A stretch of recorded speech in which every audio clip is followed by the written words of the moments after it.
Call this meeting to order. Please stand for the Pledge of Allegiance.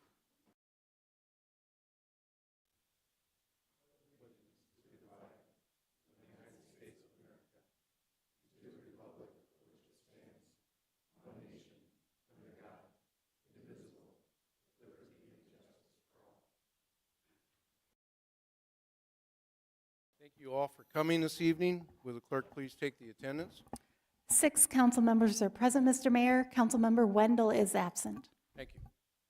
Action to approve the agenda. Entertain a motion to approve the agenda. Second. Been moved and seconded. Please call the roll. Avery. Aye. Duran. Aye. Niemeyer. Aye. Rasmussen. Aye. Specker. Aye. Tilton Burn. Aye. Okay, we have open forum now. In order to provide equal access to all during the open forum, each member offering comments during the open forum shall not exceed the allotted 3-minute period. Your time to comment has expired when the red light appears on the podium. No further comments may be made by a member speaking during the open forum after the red light appears. With that being said, we have open forum. Would anybody like to come up and make any comments?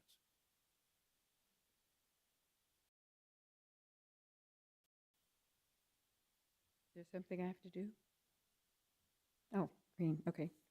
I'm Susan Stewie from Brookings. Kind of looks like we're going to have some global warming this weekend.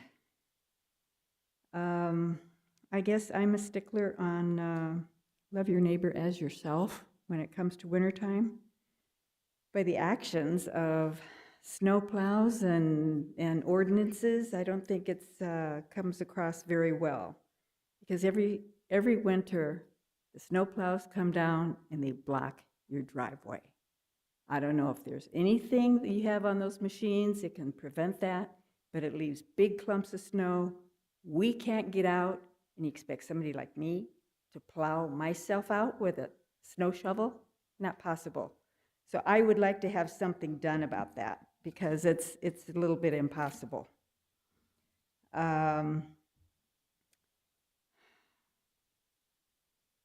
And to me, I think that goes along with why we elected you people, because we expected you to go by doing your rightful duties toward us community people and keeping us safe and looking out for us and giving us the best and making the Brookings community a great place to be.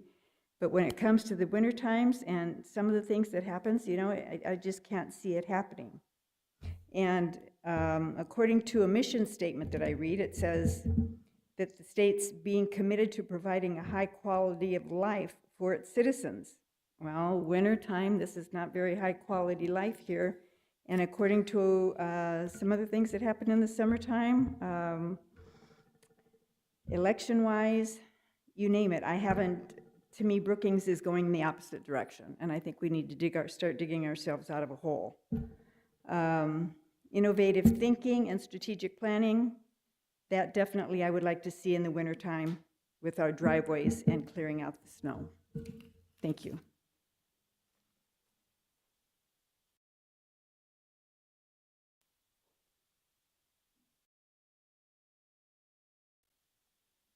Good evening, Council. Jeff Stewie, I also live in Brookings. I'll expand on Susan's comments in a minute, but first I'd like to acknowledge that today, January 9th, is Law Enforcement Appreciation Day. So to Police Chief Michael Drake and his officers, to Sheriff Marty Stanwyck and his deputies, all the Highway Patrol members that watch over South Dakota, I want to thank you all for your service, and our prayer group that prays weekly, we pray for your safety. So my topic is gate guards for the snowplows. 5 years ago, I looked up and they're $10,000 a piece. I think if we don't have snowplows in existence here in the city, we can certainly buy them. We spent $1,400 for bonuses for each employee here, and I think as stewards of our tax dollars, purchasing gate guards for snowplows matches your mission statement much better. It says, committed to providing a high quality of life for its citizens. I know not too many years ago, they did have gate guards. And I would go outside and start shoveling my snow, and one time, one came by and he dropped his gate and then went on. This was maybe 5, 6 years ago. Later in the mission statement, it says fiscally responsible municipal government. I just ask you to please adhere to your mission statement. Thank you.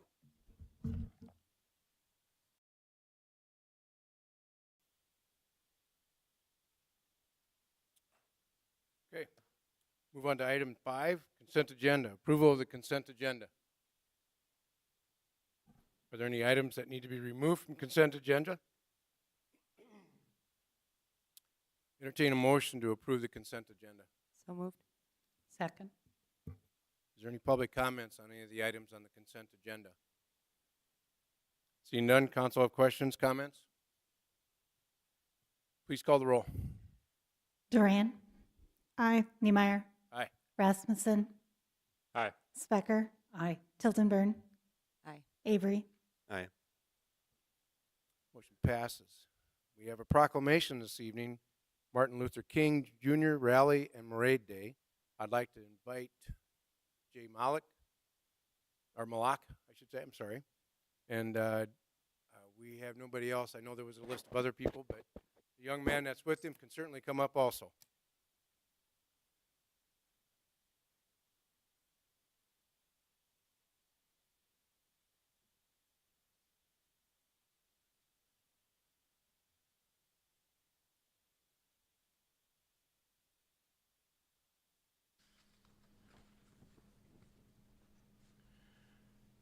All right. Mayoral proclamation, whereas Dr. Martin Luther King Jr. awakened the hearts of Americans by calling for equality amongst citizens and challenged all to participate in the never-ending work of building a more perfect union. And whereas every person has a right to be provided opportunities to learn, grow, and thrive in an environment that doesn't violate their safety, dignity, or humanity. And whereas our community is made better by Dr. King's philosophy to work together to better humankind as a united body. And Parade, which is a combination of march and parade starting at 11 a.m. at the South Dakota State University Student Union on January 15th, 2024. Now there be resolved that I, Opke G. Niemeyer, Mayor of the City of Brookings, do hereby proclaim Monday, January 15, 2024 as Martin Luther King Jr. Rally and Parade Day. Thank you. Go ahead. Well, thank you all for having me. I am new to South Dakota and Brookings by 16 months. I like it here. So I want to talk briefly about Martin Luther King Jr. and Martin Luther King Jr. Day specifically. Jr. is. So today I am officially inviting each one of you to come and to share the significance and the impact that this day, January 15th and 16th, will make. Our keynote speaker marched with Martin Luther King Jr. He had conversations with Malcolm X. He is a product of the civil rights movement. He's a former Board of Regents in Utah, a retired university professor.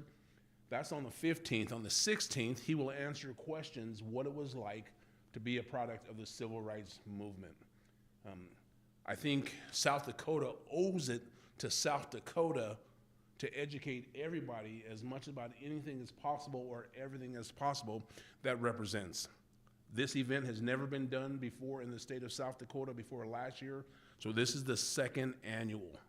So I'm hoping you guys will represent, you will bring your kids, you will do experiential learning on what it was like growing up in the South, what it was like growing up in Utah as an African American, and then demonstrate, help me out here, to that person up there in Pierre that Brookings is a reckoning force. Thank you. And this is my mentee, Dre.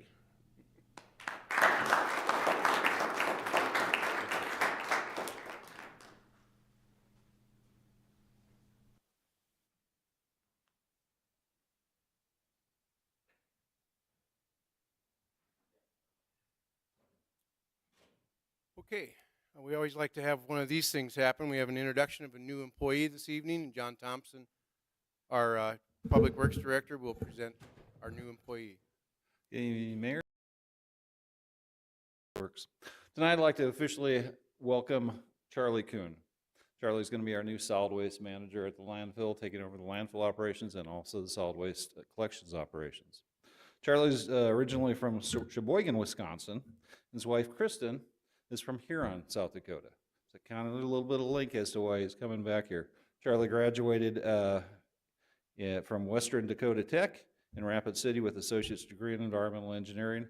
After that, he spent several years as a landfill tech at several different landfills, and for the last 3 years as the director of solid waste and recycling at Adams County in Wisconsin. So he's bringing us a lot of good knowledge, and I'm expecting great things from him. So, Charlie, got something to say? Yeah, I just wanted to I'll be real quick. I just want to say thank you for the opportunity. We're really excited to be able to kind of move our family here and be closer to my wife's family. We spent a good number of years close to mine, and it's kind of time for us to give her family a chance as well with the grandkids and everything like that. So I'm really excited. The team out at Solid Waste has been awesome. I've been here a week so far, and it's been great. The team's awesome. The community's been great to me. Very welcoming, and we're very excited. So thank you again. Welcome.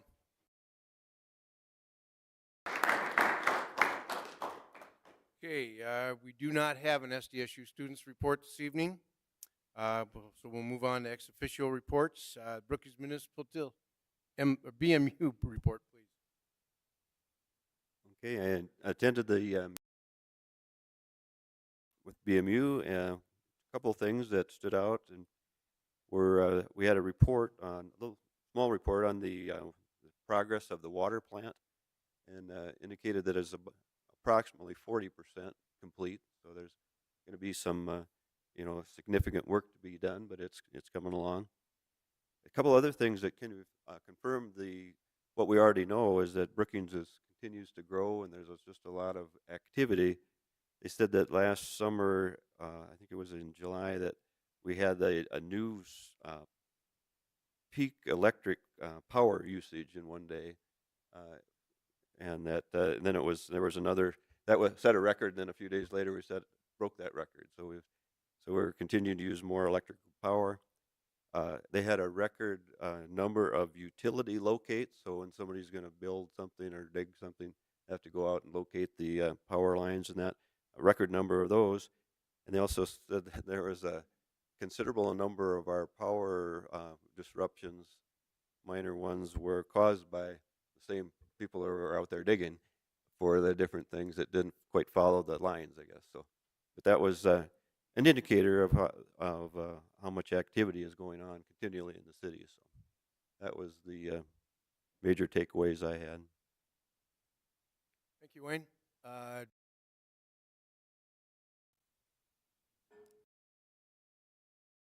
Full meeting. A variety of administrative issues were discussed and several reviews were conducted. The fiscal year operating budget was approved by the Finance Committee in December and then presented to and approved by the board. We also went over medical staff credentialing for the month, and the 2024 board officer elections and committee assignments were made. There was an on-site review of the sleep study services conducted, and their accreditation was renewed and new equipment is now in use.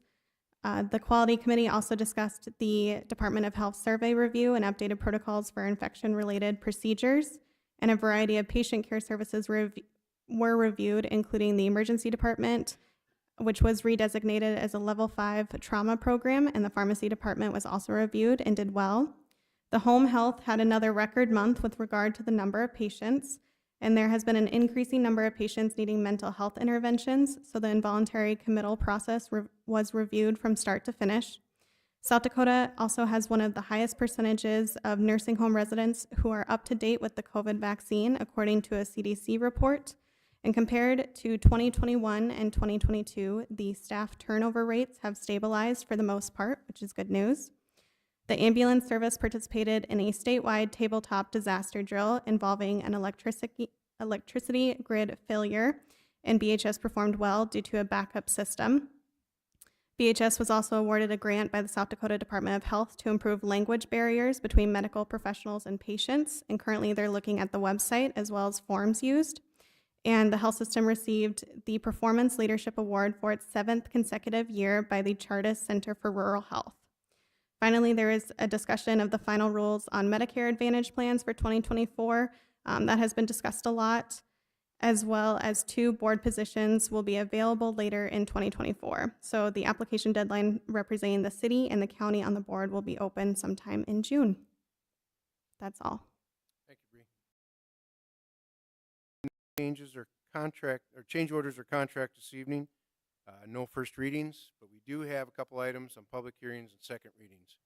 Item 9A, public hearing and action on ordinance 23-038, an ordinance to permit by conditional use a kennel on Colborne Tract of the Colborne Hind subdivision in Lot 2 Stewart's Edition, also known as 230 US Highway 14 bypass.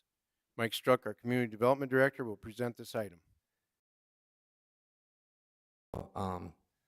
The ordinance before you tonight is the renewal of a conditional use permit. The previous conditional use permit was authorized in 2017 as the business was just in the initial phases of starting up. At that time, one of the was it capped the number of dogs that could be on site at 20. The applicants have been in business since 2017, have been running a good operation, are looking to expand and would like to eliminate that cap on the number of dogs. The property is located on just over 17 acres of agricultural zone land up on the Highway 14 bypass. The applicants do live on site. Conditional use standards for a dog kennel per our zoning ordinance indicate that the use shall be located in areas where the noise generated by such use would not be a nuisance or detriment to adjacent properties. A fence separating the kennel operation from adjacent properties, and it shall not be located within 400 feet of a residential district. With this particular location up on the bypass, they have a business directly adjacent to them to the north. The nearest residential properties are over a quarter of a mile away to the northwest. The Planning Commission reviewed this item and the dog cap limit be eliminated. Some of the findings that they provided in their review is, there is one other dog kennel that is associated with the Humane Society in the community that doesn't have a cap on the number. Code enforcement has not received any complaints on this particular kennel location. The police department did receive 2 minor complaints, but in their database, there wasn't a lot of detail that provided what those complaints were in regards to. Planning Commission felt that the size and location of this property was adequate for the kennel use. The distance from the neighboring residence is over a quarter mile away. The applicants do reside on the property and their home is within 100 feet of the kennel, and they can respond appropriately if there are issues at the kennel. They also acknowledge that the dogs are housed inside from 7 p.m. to 7 a.m. They have a staff ratio of 1 staff member per 10 dogs when they take them out into the play areas, the exercise areas. And at the Planning Commission meeting, there was no one in attendance to speak in opposition to the expansion, thus an indication to the Planning Commission that the business is operating well with no complaints. And then there was a letter of support received from Dr. Adam Benson of Big Sioux Veterinary Care that was supporting the expansion opportunities. There was 3 other kennels that have been approved through Brookings County Planning and Zoning that fall within the joint jurisdiction area. They do have cap limits. One is 30, one is 40, and one is 45. I think at the last meeting, it was asked how do those relate proportionately in size. I think the 31 cap limit is on roughly about a 3-acre. And I don't know which one's 40 and which one's 45, but the other 2 properties are about 9.5 acres and 21 acres. So this is a 17.7 acre size, pretty appropriate with the location. The development review team did review this, and they did recommend that a cap be placed not to exceed 40 dogs. I think the concern was related to noise. The Planning Commission felt that the cap wasn't necessary based upon the location, proximity to adjacent properties, but as it is a conditional use, if there are noise issues, that do present themselves in the future, there is the ability to address those through the complaint process, and if needed, and it can't be remedied by the owners, there is the ability to withdraw the conditional use or rescind the conditional use to the applicants. It does come to you with unanimous recommendation from the Planning Commission. The applicants are in attendance tonight, and I'd stand for any questions you may have.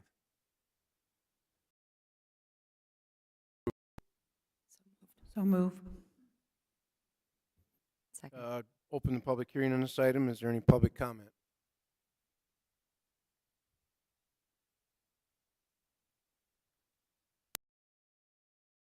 Owner of Walk and Roll Pet Hotel. I don't have anything additional to add. I do just want to make myself available to you for questions. Okay. Any council questions, comments? Thank you, Mr. Mayor. Mike or Steve, I just wanted to clarify, with this conditional use, is it attached to the applicant specifically or the business? For instance, if the business was sold, would that be transferred as well? At this time, there are no restrictions as far as attached strictly to this owner or this applicant. So if the business were to be sold at this location, it could continue to operate at such location, regardless of the owner. Okay. And then just a second question too. I just wanted to clarify again, they're free to expand. The only time it would come back to council would be if a building permit was taken out, correct? Or are there other instances? A building permit is an administrative function, so that wouldn't come to the council. That would be handled by the building division staff. Okay. It would really be as if there was complaints that were initiated that were not able to be resolved with the applicants, and then it was felt that it'd be warranted to rescind the conditional use, then it would come back to the council for that action. Okay. Thank you for clarifying that for me. That's all.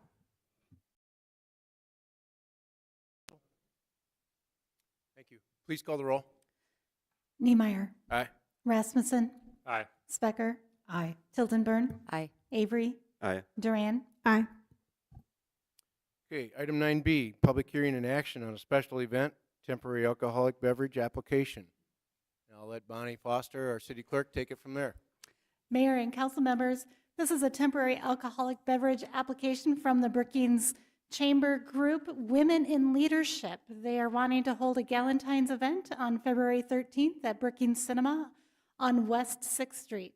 All required documents have been provided and reviewed. Staff recommends approval. Okay, entertain a motion to approve. So moved. Second. Open public hearing on this item. Is there any public comments or questions?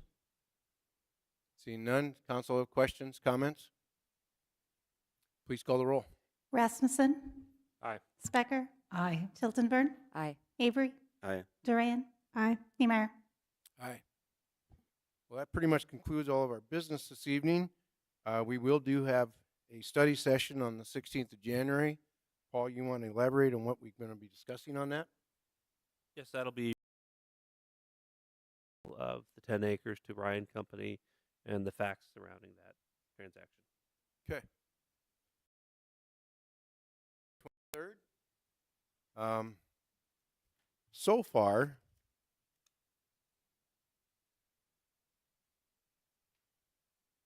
we do have some contracts and change orders.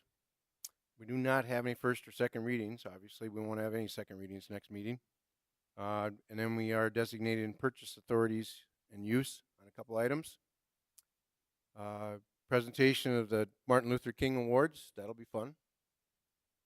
And then Student Association's report in recognition of some city employees' service awards. Okay. With that being said, we are going to go into executive session. Mr. Mayor, can I say one thing? What's that? Can I say something? Oh, please. Okay, thank you. Ended our January Community Council Hour. We had really good discussion, and I can announce the February date as well. It will be Thursday, February 15th from 9 to 10:30 a.m. at Cottonwood Coffee. we are going to be partnering with Downtown Brookings for their downtown coffee hour. So mark your calendars. Thank you.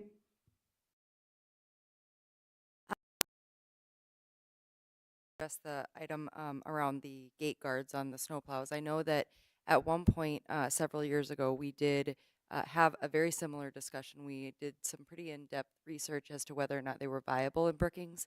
At that time, it was my understanding that we actually did not have any gate guards. We may have attempted to try maybe one or two on a couple of plows, which may have been the ones that were seen in the community. So I'm wondering if perhaps at our next meeting, or if we're prepared to discuss it tonight, if we could give just a recap of what that study was, because I think at that time we pretty extensively looked at those gate guards and the possibility of using them. Yeah, thank you, council member. The city staff did look at it at that time. They contacted our neighbors to the South Sioux Falls, who does utilize those gate guards. A couple things came to our attention through that analysis. First and foremost, they're used mainly on motor graders. I believe we only have 2, maybe 3 in our entire force.